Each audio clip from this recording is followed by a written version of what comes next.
الحمد لله الذي كفى وسلام على عباده الذين اصطفى أما بعد فقد قال الله تبارك وتعالى في القرآن المجيد والفرقان الحميد أعوذ بالله من الشيطان الرجيم بسم الله الرحمن الرحيم وما أبرئ نفسي إن النفس لأمارة بالسوء إلا ما رحم ربي إن ربي غفور رحيم إلى آخر الآية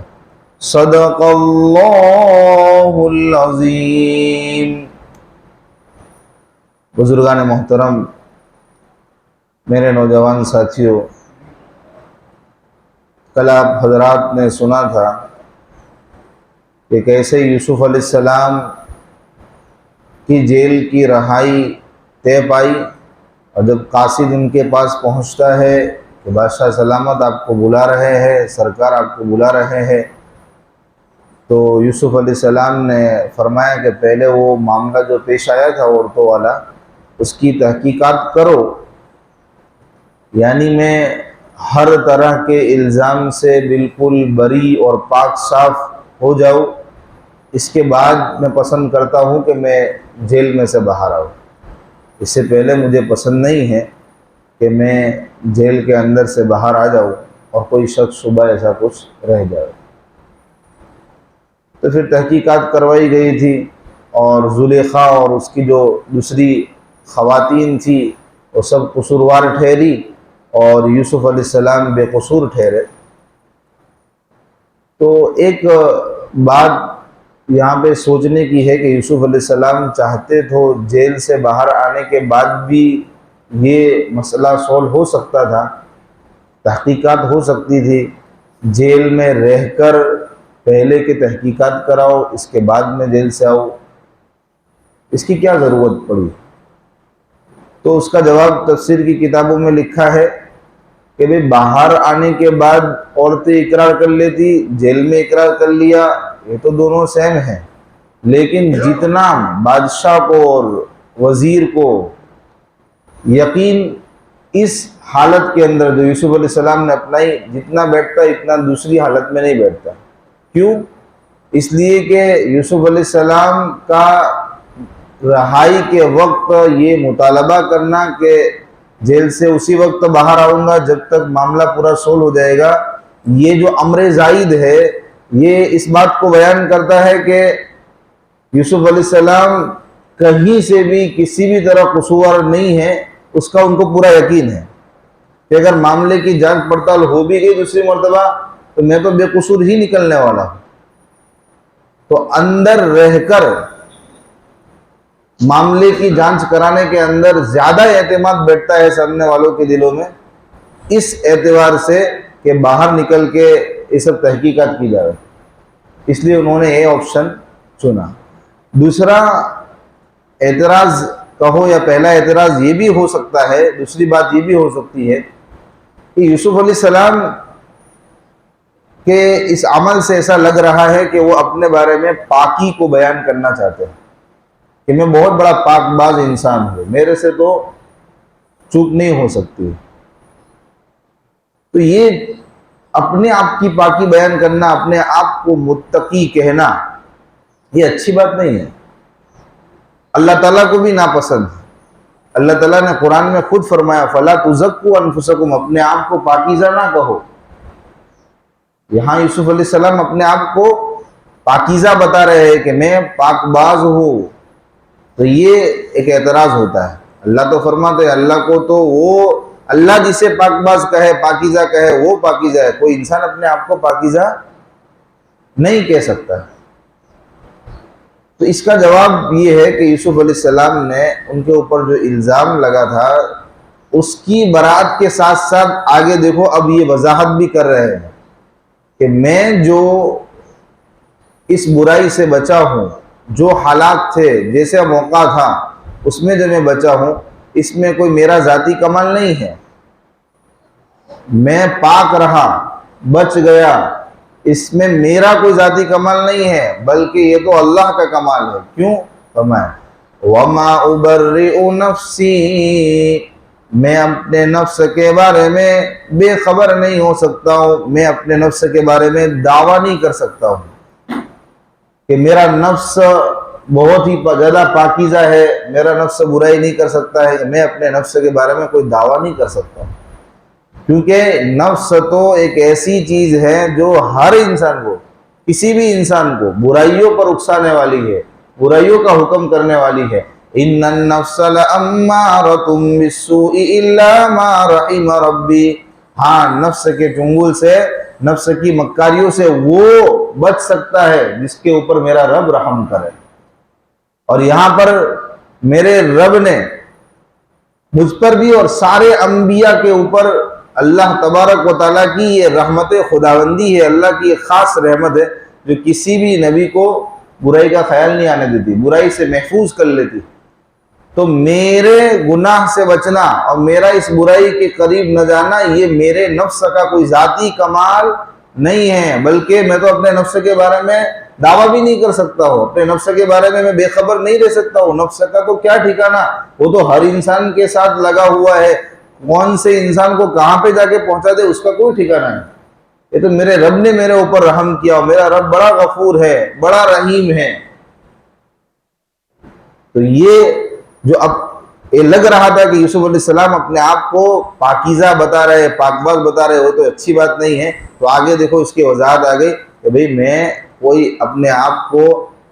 خالصتاً پاکیزہ بتا رہا ہوں، ایسی بات نہیں ہے، اس کے لیے میں نے یہ تحقیقات کروائی ہو، یہ مطالبہ کیا ہو، یہ الزام لگا تھا میرے بارے میں بدگمانی کسی کو پیدا نہ ہو۔ کل آیا تھا نا کہ بھی اپنے بارے میں بدگمانی پیدا ہونے بھی نہ دو، تو انہوں نے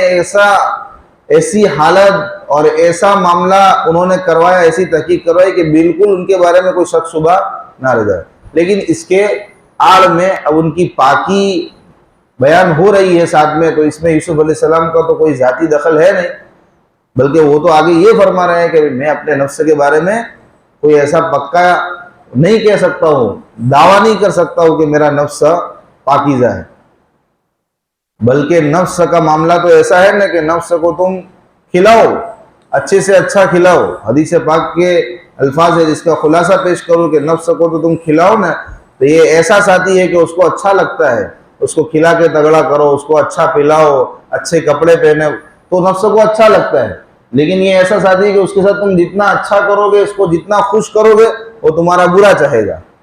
وہ تگڑا ہو جائے گا، پھر تم کو عبادتیں نہیں کرنے دے گا۔ اور نفس کا اگر تم برا چاہو گے، نفس کے ساتھ تم ایسا کرو گے، اس کو بھوکا رکھو، اس کو بھوکا رکھو، اس کے اوپر حالات ڈالو، اس کو اس کا من چاہا نہ دو، تو پھر نفس تمہارے ساتھ اچھا کرے گا، تم کو عبادتوں پر آمادہ کرے گا، تمہارے اندر تقویٰ آئے گا۔ تو نفس تو ایسا ساتھی، صحابہ کرام تو کہتے تھے بڑا برا ساتھی ہے کہ یہ تو، لیکن حقیقت کے اندر نفس کو اگر ہم مغلوب کرتے ہیں تو یہ ہمارے لیے اچھا ہے، اور نفس کو اپنے اوپر غالب آنے دیتے ہیں تو یہ پھر ہمارے لیے خطرے کی گھنٹی۔ اور نفس تو انسان کو اس کی فطرت میں ہے، برائیوں پر اکساتا ہے، برائیوں پر آمادہ کرتا ہے۔ یہ تو اللہ پاک جس پر رحم کرے۔ اب اس کے اندر نفس کی دو اور قسمیں آ جائے گی، ایک ہے نفس امارہ جو برائیوں کا حکم کرتا ہے، ایک ہے نفس لوامہ، یہ انسان کا نفس کہ ملامت کرنے والا نفس بن جاتا ہے۔ یہ کب ہوگا؟ جب انسان اپنے نفس پر محنت کرتا ہے اور اپنی ذات پہ محنت کرتا ہے، تو بنتے بنتے اس کا نفس ایسے رتبے پر، ایسے مرتبے پر پہنچ جاتا ہے کہ پھر انسان سے کوئی خطا سرزد ہو بھی جاتی ہے تو اس کا نفس اس کو کوستا ہے، اس کو ملامت کرتا ہے، اس کو توبہ پر آمادہ کرتا ہے کہ بھئی تو نے یہ برا کیا۔ تو یہ نفس لوامہ ہے۔ اگر ہم کو یہ دولت نصیب ہو جائے تو بھی ہم خوش قسمت، لیکن اگر ہمارا نفس ہم کو برائیوں پر ڈالے جا رہا ہے، ہم اپنے نفس کو تگڑا کر رہے ہیں، ہمیں ذرا برابر پچھتاوا اور احساس نہیں ہے، تو پھر ہمارے لیے بہت بڑی خطرے کی بات۔ ایک ہے نفس مطمئنہ، قرآن میں بھی اس کا تذکرہ آیا ہے، لوامہ کا بھی تذکرہ آیا ہے، مطمئنہ کا بھی آیا ہے۔ تو مطمئنہ کسے کہتے ہیں کہ انسان صلح انسان نیکی کے اس مقام پر پہنچ جاوے اور انسان کی حیت ایسی ہو جاوے کہ پھر اس کو گناہ کا خیال ہی نہ آوے. گناہ کا خیال آئے گا نہیں تو پھر گناہ کیسے کرے گا؟ یہ عام جو نیک لوگ ہوتے ہیں نا، عام صلحاء، اس کو یہ رتبہ حاصل ہوتا ہے بڑی محنت کرنے کے بعد. نفس کو بڑا اس کو اوپر محنت کرنی پڑتی ہے، اللہ والوں کی صحبت اختیار کرنی پڑتی ہے، دھیرے دھیرے یہ نفس ہمارا مطمئنہ بن جاتا ہے کہ پھر گناہ کرنے کا جی نہیں چاہتا،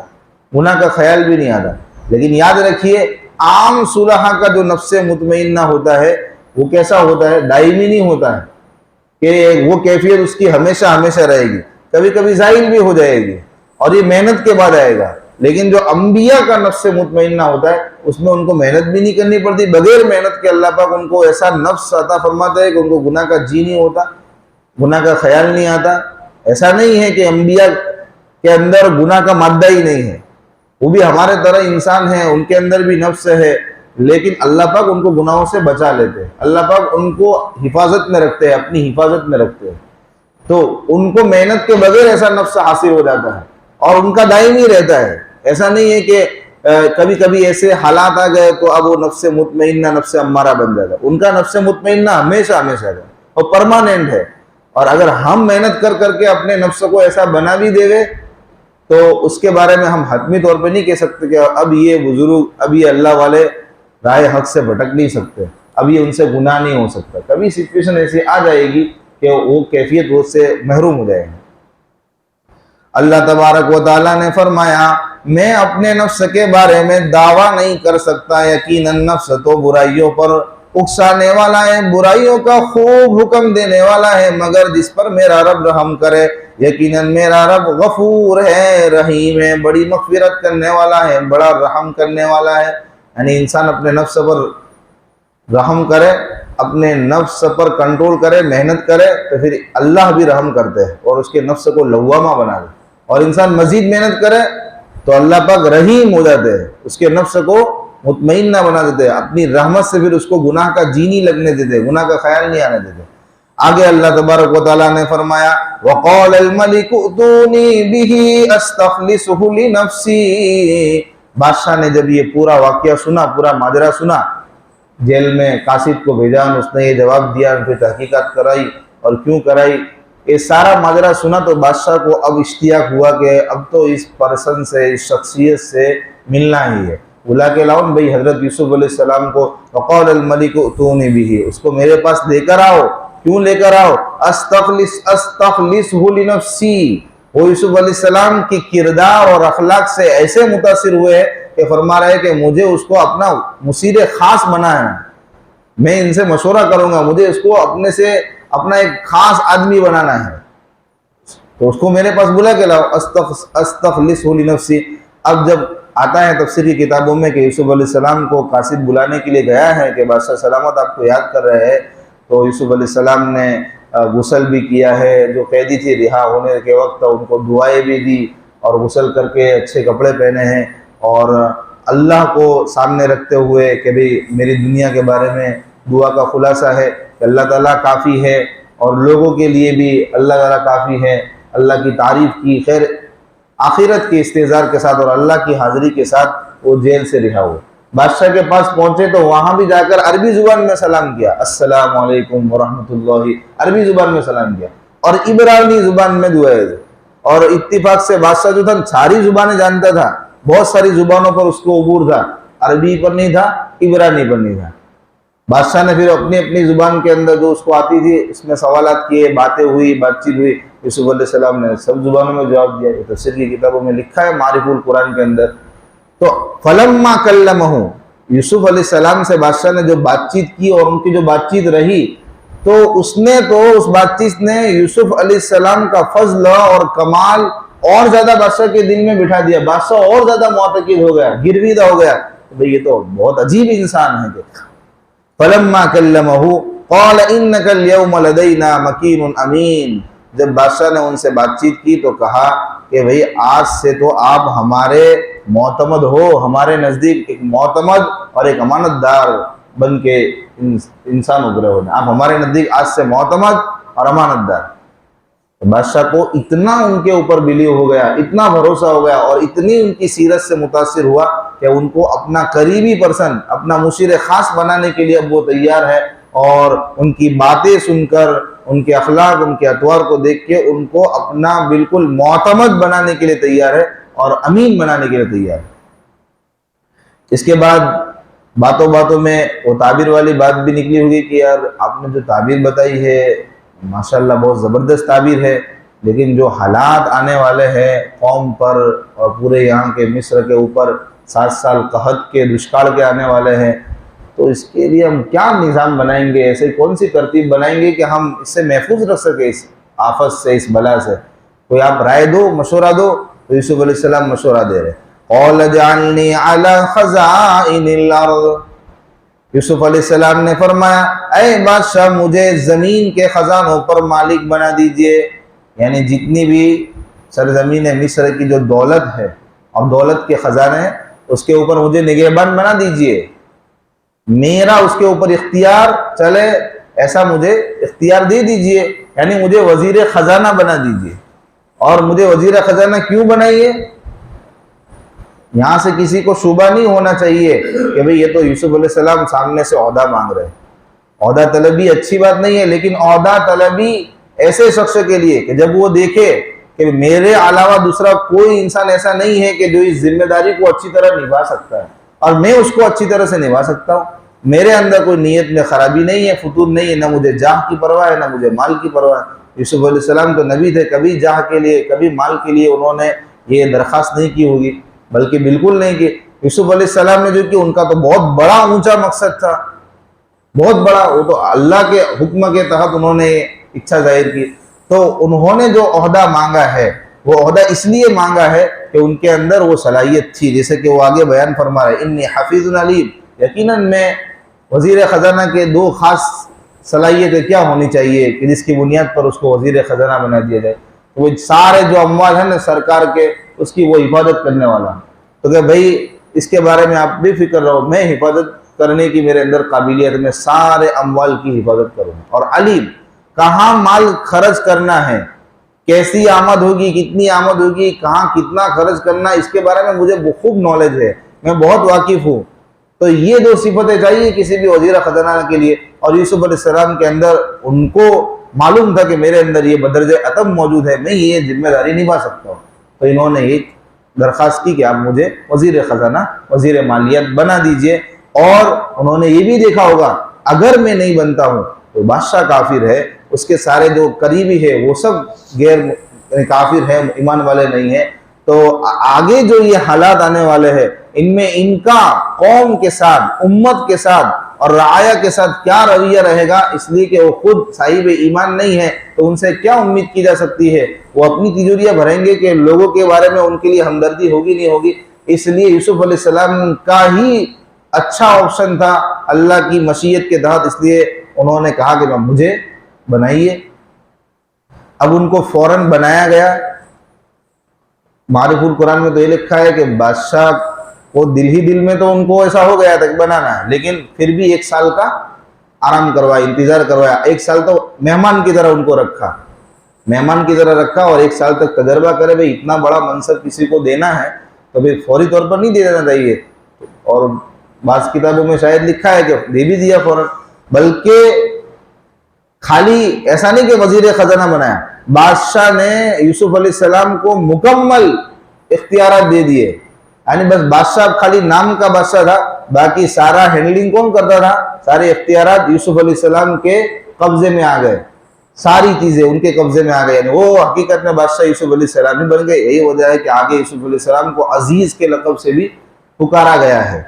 تو وزیر خزانہ بھی وہی، بادشاہ کی ذمہ داریاں بھی وہی سنبھال رہے، بادشاہ تو اب ایک کونے میں بیٹھ کے اپنا کام کریں گے، باقی ساری ہینڈلنگ کون کرے گا، یوسف علیہ السلام۔ فرمایا وَكَذَلِكَ مَكَّنَّا لِيُوسُفَ فِي الْأَرْضِ، اس طرح ہم نے یوسف علیہ السلام کے پیر جما دیے سرزمین مصر میں۔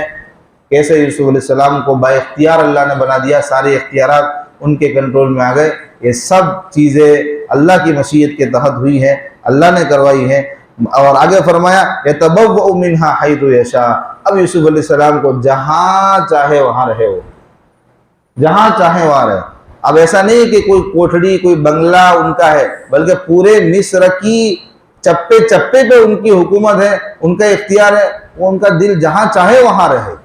سب ان کی حکومت کے ماتحتی میں ہیں۔ اور اللہ فرماتے ہیں نصیب برحمتنا من نشاء ولا نضيع اجر المحسنین، کہ ہم اپنی رحمت سے جسے چاہتے ہیں اس کو عطا فرماتے ہیں، اور فرمایا کہ ہم نیکوکاروں کے اجر کو ضائع بھی نہیں کرتے۔ یہ اللہ کی رحمت ہی تھی کہ ایک ٹائم پہ یوسف علیہ السلام کنویں میں محبوس تھے، ان کی سکونت کہاں تھی؟ کنویں میں تھی، کنویں میں رہے کافی ٹائم تک، پھر 3 دن تک، اس کے بعد پھر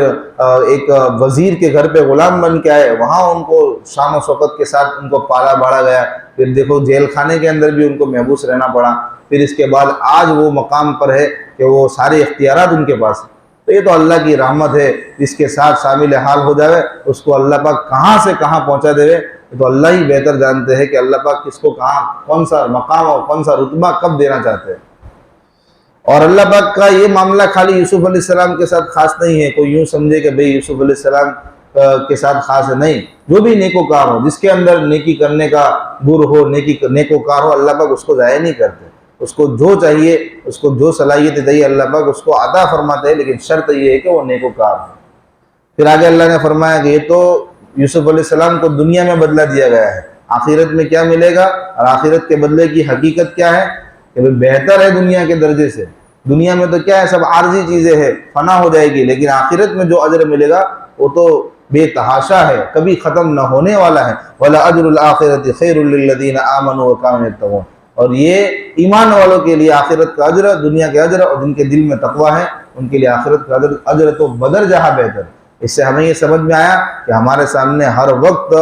دنیاوی زندگی کے مقابلے میں آخرت کی زندگی کو ترجیح دینا چاہیے، آخرت کے لیے سارے اچھے اعمال کرنے چاہیے، اس لیے کہ آخرت کی نعمتیں لازوال ہے، دنیا کی نعمتیں تو ختم ہونے والی ہے، وہ تو کبھی ختم ہو جائے گی، مال ہے آج ہے کل کسی کے پاس ہے، کل کسی کے پاس نہیں ہے، لیکن آخرت میں اگر ہم نے دولت کما لی ہے تو وہ دیر پا رہے گی، ہمیشہ ہمیشہ رہے گی۔ تو یہ آج کے رکوع کا خلاصہ تھا۔ بیچ میں 1-2 باتیں ایک اور رہ گئی ہے کہ یوسف علیہ السلام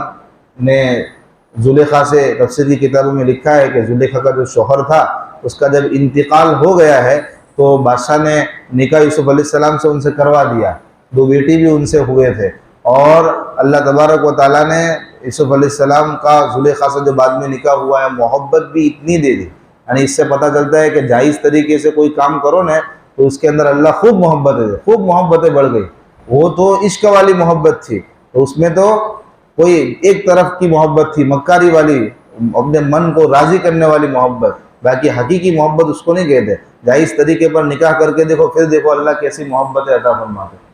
شرط یہ ہے کہ ہم نے نکاح سے پہلے کوئی ایسی حرکتیں، کوئی ایسی ناجائز چیزیں کہ فون میں باتیں کی منگنی کے بعد، یہ سب چیزیں نہ کی ہوں تو اللہ دیر پا محبت رکھتے ہیں۔ تو یہ حقیقت تو حقیقت ہے۔ تو یہ اس طریقے سے یوسف علیہ السلام کا نکاح بھی زلیخا سے ہوا ہے، 2 بچے بھی ہوئے ہیں۔ ایک مرتبہ باتوں باتوں میں یوسف علیہ السلام نے شکایت کی کہ تو مجھ سے محبت کیوں نہیں کرتی ہے، پہلے تو میرے پہ لٹو تھی، یعنی نکاح سے پہلے، اس سے پہلے تب تو میرے پہ لٹو تھی، تب تو میرے سے بہت زیادہ محبت کرتی تھی، یعنی میرے سے دور نہیں رہ پاتی تھی، اب جب ہو گیا ہے نکاح تو مجھے تیرے سے محبت کی شکایت ہے کہ اتنی محبت نہیں کرتی۔ تو زلیخا کہ صلاح کا، اس کی نیکی کا، تقوی کا ہم اس سے اندازہ لگا سکتے ہیں۔ اس کا جواب کیا تھا کہ بھی تمہارے نکاح میں آئی ہوں نا تو تمہارے واسطے سے مجھے اللہ کی محبت پتہ نہیں کیسی ایسی نصیب ہو گئی ہے کہ اب مجھے دنیا کی ساری محبتیں اس کے سامنے بالکل مزمحل معلوم ہوتی ہے، بے رنگی معلوم ہوتی ہے۔ مجھے اللہ کی محبت میں جو مزہ ملتا ہے وہ اب کسی اور چیز کی محبت میں نہیں ملتا ہے۔ تو یہ ہے آج کی تفسیر کا خلاصہ۔ انشاءاللہ آگے کیا چیزیں ہیں وہ انشاءاللہ کل بیان۔ صدق اللہ۔